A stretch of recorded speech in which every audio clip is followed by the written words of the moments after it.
Hi there, welcome to BIZ Talk. I'm Mikhail Raj, your host. As usual, BIZ Talk is on every Friday at 6:30 p.m. on Bernama News Channel 502. You can also catch us on My TV 121 and Unify TV 631. Today we focus on the new national car project, an idea mooted by Prime Minister Tun Dr. Mahathir. And Dr. Mahathir, accredited with having started Proton, the first national car, says a new national car project will help boost Malaysia's engineering capabilities. Malaysians have acquired the knowledge to design, build and mass-produce cars after more than 2 decades. But with China's Geely managing Proton, he says these engineering skills are no longer being made use of. So how possible is this idea of a new national car project? Some argue it's better to spend the money on improving public transport. That we should not go back to manufacturing a national car which entails the use of public funds. Others say if it is truly a private venture, why not? So what's the ideal solution? The full details on BIZ Talk.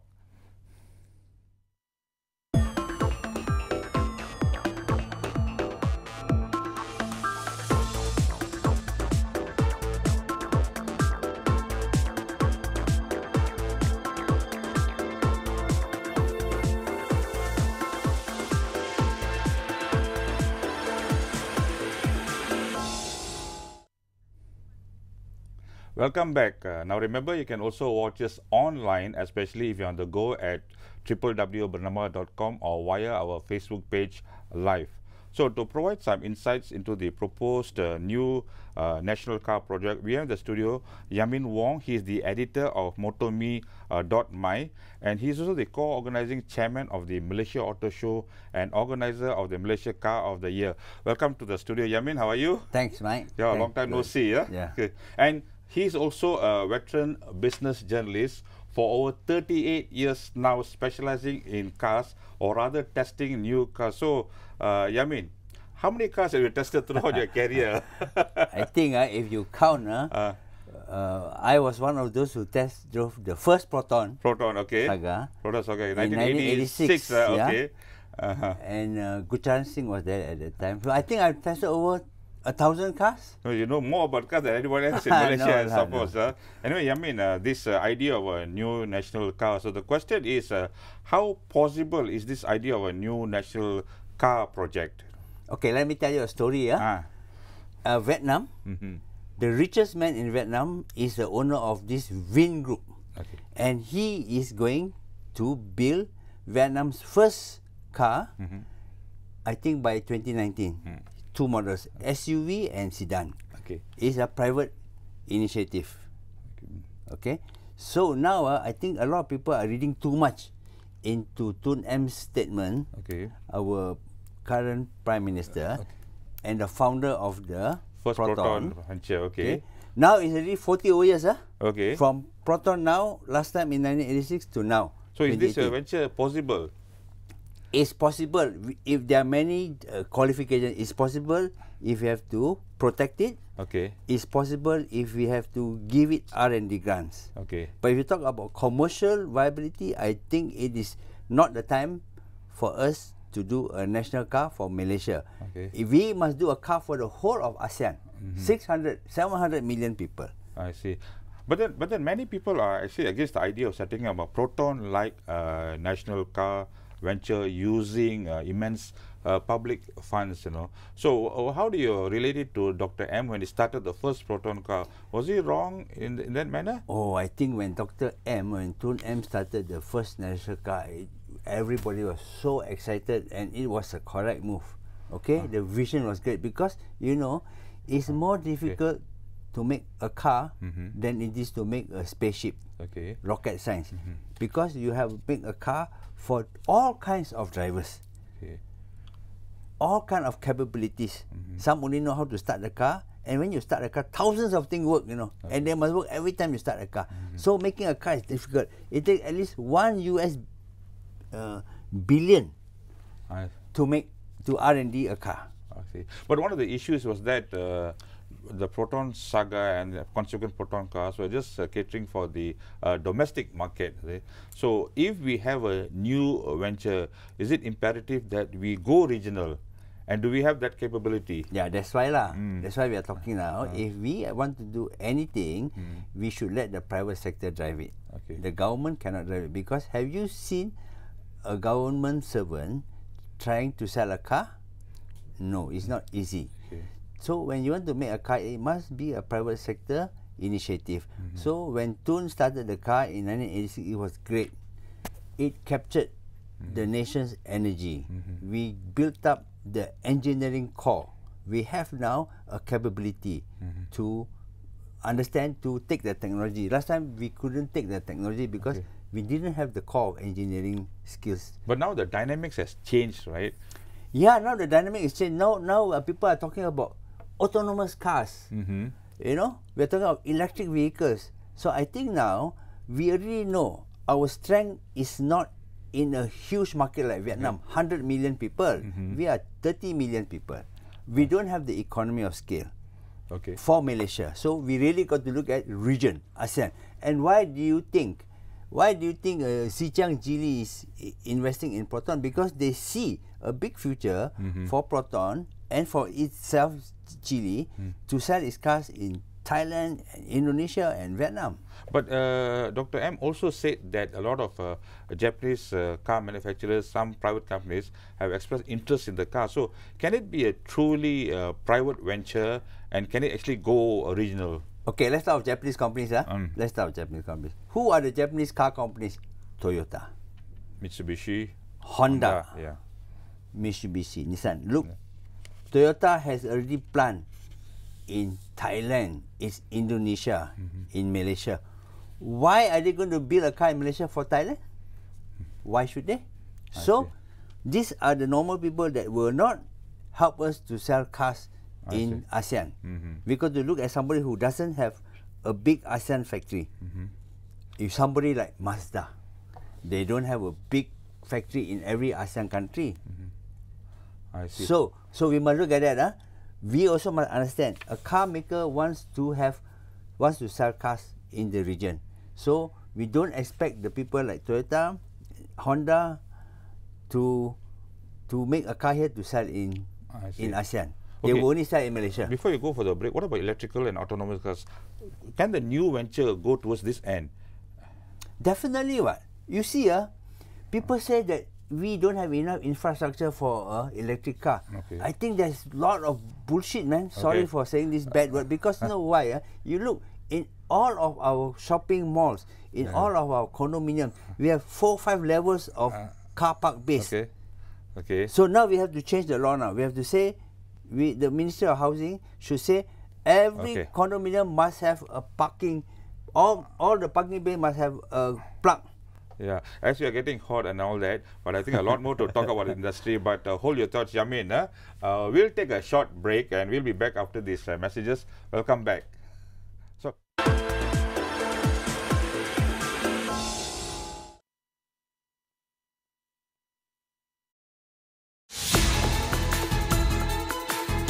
gain insights from the people with the capacity to translate vision into reality.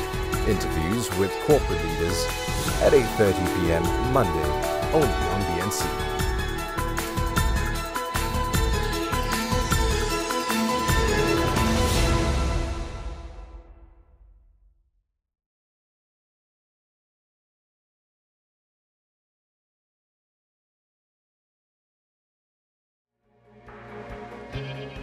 Brings you the latest in current affairs, lifestyle and entertainment, as well as one-on-one discussions with fascinating personalities.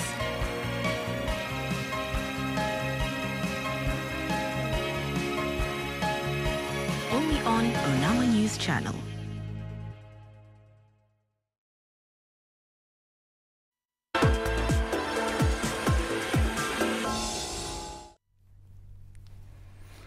Welcome back. We are talking to Yamin Wong, co-organizing chairman of the Malaysian Auto Show and a veteran auto journalist. Yamin, can Malaysia be a hub for energy efficient vehicles, EV? Okay, when you talk energy efficient vehicles, what do you mean? Do you mean a very good fuel efficiency? Do you mean sustainability, like from renewable energy? So But when we moving away from the current cars that we produce, you see, this is the way internal to go combustion forward. engine. Yeah, okay. So let's go forward to electric vehicles. So definitely the way ahead is electric vehicles. For sure. It's not a fad, it's not a fashion. Because why? An electric engine is about 70% energy efficient. That means if you put in 100% of energy into the electric engine, you get 70% movement. Okay. For a petrol engine or diesel engine, you put in 1 unit of energy, you only get 30% motion. You lose a lot from the heat.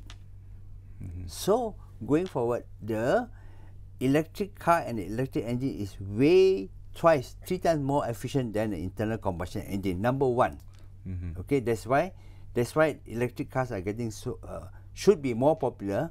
They are slowly getting more popular, but it has to do with government subsidies, I see. government grants, because these are early adopters. Okay. For the new project, talking about local vendors, because I think Dr. Mahathir also expressed concern about them, because I think Proton was demanding them to lower down the prices, to mark down their parts prices. So what's the message to local vendors in view of the dynamic changes taking place in the industry, electric cars and autonomous cars? How should they change?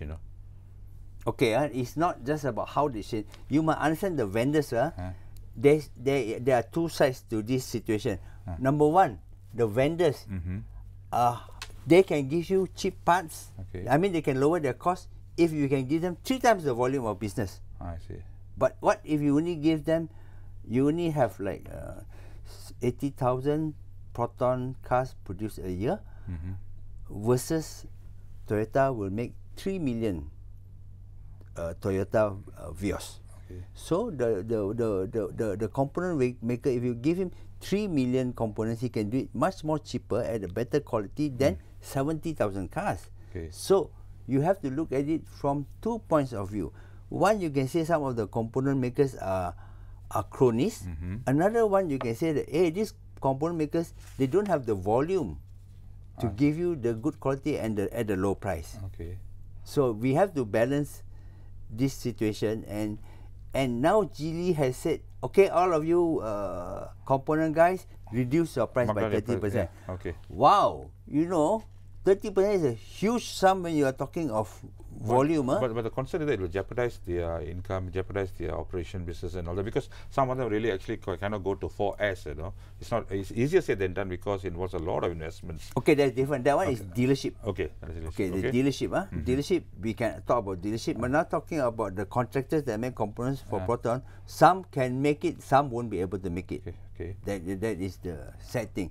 But now talking about dealers, Proton wants their dealers to upgrade to 4S to 3S. Okay, I see. So what happened last time, in the olden days, in the 1980s, when you have a car dealership, it's like you have a bank license, You have a license to make money in the 80s. So people want to have a Toyota dealership, people want to have a Honda dealership. You can make money. And people wanted to have a Proton dealership because you can make money. And some of these Proton dealers made money, saved money, and reinvested the money. Okay.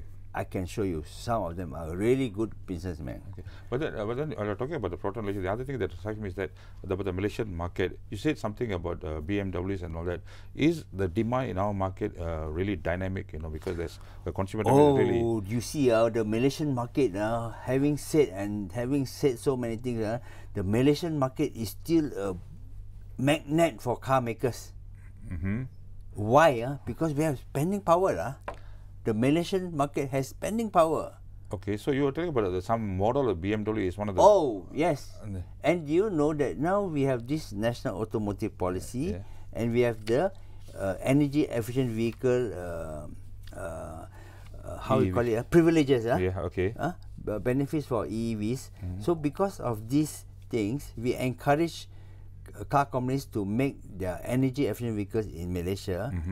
And because of this kind of privileges, BMW's X5, EX5, the hybrid X5, the plug-in hybrid X5, Malaysia is the second biggest market in the world, you know.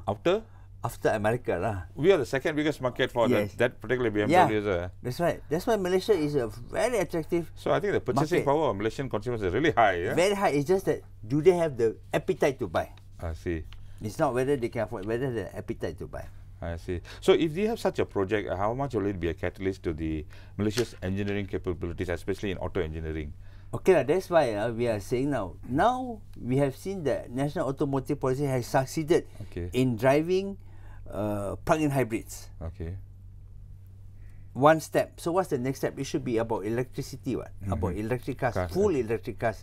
So that's why we are looking at how is the new automotive policy going to be, and Malaysia Automotive Institute, how are they going to draw this, the next plan to drive the demand towards electric cars. So the NAP, has it been reviewed towards this end for EEV autonomous cars? Yeah, so the NAP is supposed to be announced in June, but now we have a new government and we have a new, we don't even know who is going to be our new trade and industry minister. Okay, yeah, that's a big question mark there. I see. And the thinking may be different. The thinking may be, does Malaysia need a automotive policy? I think it does, because automotive industry creates a lot of high value jobs. The original idea of Dr. M is correct. It creates a lot of high value jobs. There's a lot of technology. Now, how do we harness this for giving our Malaysians good jobs, high value jobs, jobs from IT? And I think we must focus on electric vehicles. We must change the building code so that we have charging base. Yeah. So even in the office? Yeah, we have a lot more to talk about, especially because we have to talk about the GST and the demand for cars, zero rated and all that. But anyway, we'll take a short break, and when we come back, we'll talk about how the stock market held up, and also we'll talk about motor stocks. Don't go away.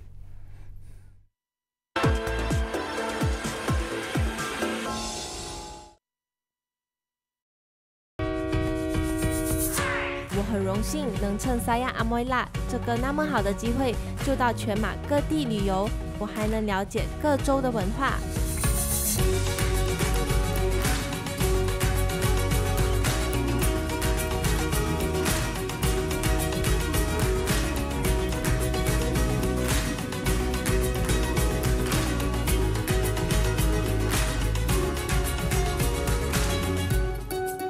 我们一起来开始我们的旅程吧。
Welcome back.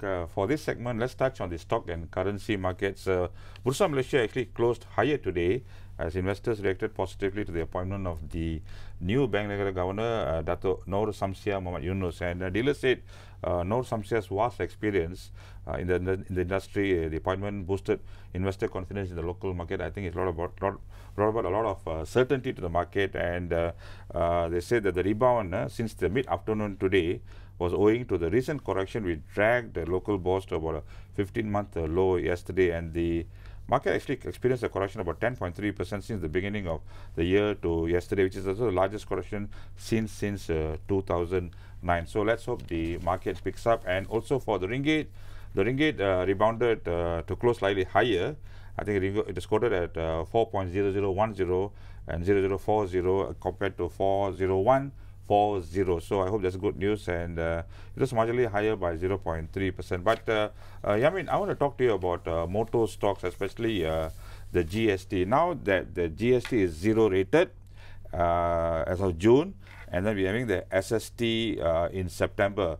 So how has sales been in May and June? What I can see is like that. You can walk into the showroom now and book a car, and they're all sold out. Oh, I see. Okay. That's good news, right?